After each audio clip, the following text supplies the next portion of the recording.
So yung mga lods, magandang araw sa inyo lahat. Meron na po ako yung papakita sa inyo na yung pinagbunga ng hirap natin noon.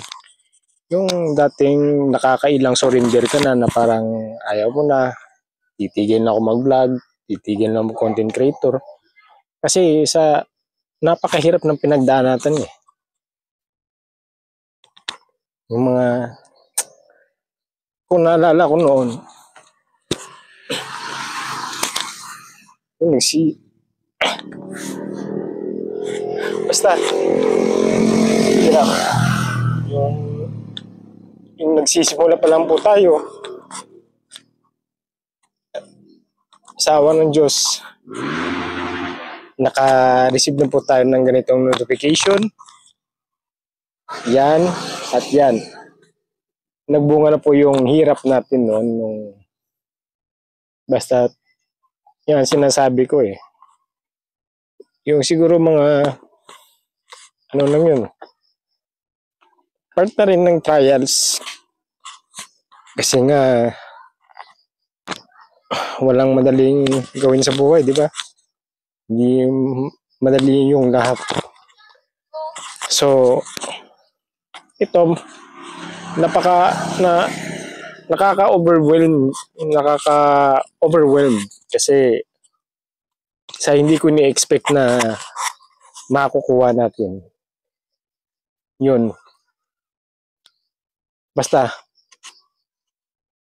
ito yung kaligayahan ko na yung matagal ko ng hindi lang ako nangarap nito kundi lahat tayo.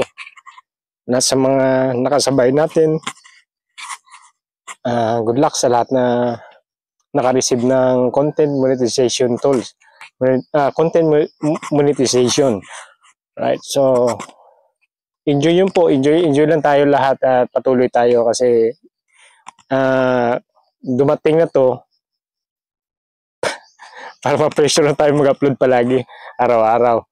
So, ayun. So, good luck at God bless inyo lahat at maraming salamat sa mga solid na mga star senders ko. Hindi ko naman ba kayo isa ngayon. Napakadami nyo. At sa mga solid sharers, sa mga video natin, ng mga gawa natin, maraming salamat Lods. Sa mga Lods natin na mga tagapagsuporta palagi nagre-react, nag-share, yun, ang mga nagko-comment. Maraming salamat sa inyong lahat. Mega thank you po. Wala po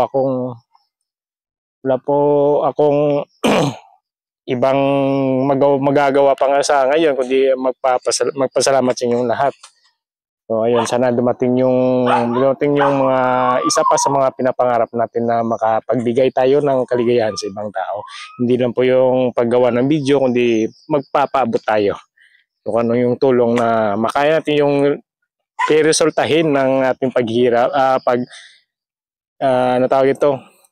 pag-pursue bilang content creator dine. Alright? Maraming salamat sa solid yung suporta mga lods at mahal ko po kayo. God bless. Ito na ako maiyak nito. Salamat sa inyo lahat.